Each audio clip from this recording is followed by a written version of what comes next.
Good evening. The chairman have wanted me to come in and say a few words. As you know, all of us, all counties are being faced with this tremendous budget cut. And I'm happy to see that HB 30, which is the compensation of board funding items, I hope Governor McDonald's going to pass that by the constitutional officers, etc. But one of the concerns I think we have in reference to the budget crunch is where are the other sources of revenue that we can glean?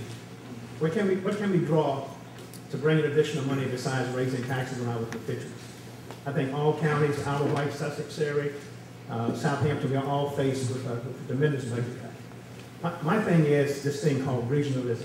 We're going to have to find some commonality between counties that join each other and trying to find a means by which we can bring in additional revenue at the same time and join in some cuts. We all know that Simpson is really kind of breaking everybody. I think Mr. Bradshaw has been talking about that at some point in time in reference to kind of some regionalism as far as taking care of the trust, etc. One of the things that we've been looking at is this thing called tourism. There's billions of dollars that are out there that I think that the counties, that we are really not attacking the way we should. We need to find more proactive means by which we can bring in tourists in that 50-mile radius. There's a lot of money that can come into our counties for gas stations, restaurants, etc. And people can come in and spend their money and enjoy the history that we have in Sussex, Southampton, Isle of Wight, and Surrey. We have a very rich history. We just have not really captured that yet. And I think the Franklin and Southampton counties recently put together a tourism committee, and we're kind of looking at that particular entity to try to bring in additional money. Of course, we thank VACo for all the efforts that you're putting forth to make sure that we're not going to get into unfunded mandates that really hurts counties in the long run. Anything else I need to add, Mr. Chairman? Mike? What about the VACo about our ditches and outfalls? Yeah, one of the problems we got, and I don't know yet, but I really believe that VDOT is going to become extremely top-heavy. This is just my perspective. I don't know what's going on, but I believe that the regional headquarters are going to lose some of their power. More than likely, we'll probably have to spend more time. Everything's going to be funneled probably to the headquarters. That's what I'm looking at. It's going to have to happen that way because everything is getting top-heavy. That's the only way you can. VDOT doesn't have the money. I mean, there's a funding shortfall and maintenance. And one of the major problems that we have in our county, as Mr. Chairman just mentioned, is outfall ditches. The outfall ditches, majority of the times are on private property. There are all kind of codes that really prevent VDOT from actually going out there and actually opening the ditches up.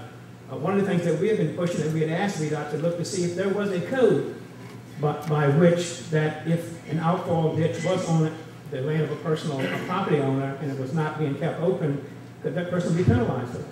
The other thing is loggers go in and they log and they close the ditches up. Is there any kind of code that would force them to make sure that those outfall ditches are open? We have a tremendous problem in Southampton County, especially in my district in Newsom.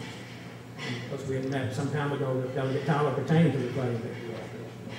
But outfall ditches and ditches are a major problem, and it's probably going to get worse, especially with the cuts that VDOT is probably going to be facing. Anything else, Mr. Chairman? May I ask a clarification? You referred to VDOT top ends. Are you more concerned about the closing of the residents and movement of decision-making to the district offices? Is that I think that's going to happen. I don't know. I think that's going to happen, and with the budget constraints, and it's going to have to happen. We just got to huh? Yeah, I get ready to say we're all one big district now because Isle of Wight and Sussex came in with y'all. Surrey's across the river, right? They've closed a lot of regional residences. Right.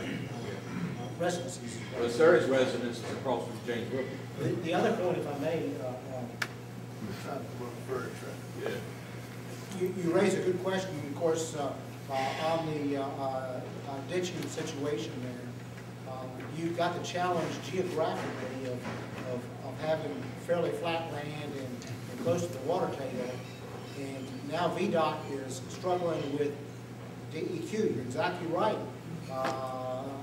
Department of Environmental Quality is prohibiting some of the ditching activities there. So somewhere, someone's got to make a decision of what we're going to do to solve some health issues, transportation issues, and at the same time do what we can for the environment. We hosted, I said we did, Sussex hosted the regional meeting, if you remember, Rufus, and a few years ago, I don't know how many years ago, was it 5 or 6 years ago, it's been a while, might have been longer than that, to talk about the outfall ditches and cleaning ditches and maintaining them. We did met with VDOT and as the regional elected officials, we came together, but of course, at that time, that's when the state was constantly cutting the funding back.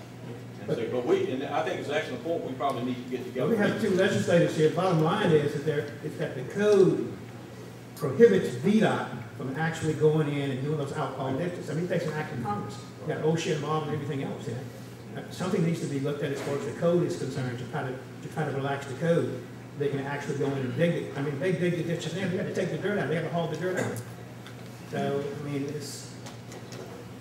but I think that probably going to get worse. From my perspective, VDOT. I think from the regional headquarters will be losing their power. We're probably not going to be able to go to the regional headquarters and ask for support. Probably have to end up challenging everything to the district headquarters like in Suffolk. I don't know. But I think that's what happened. Okay, thanks, sir. Thank you. Put us on the spot, Mr. Chairman. That's all.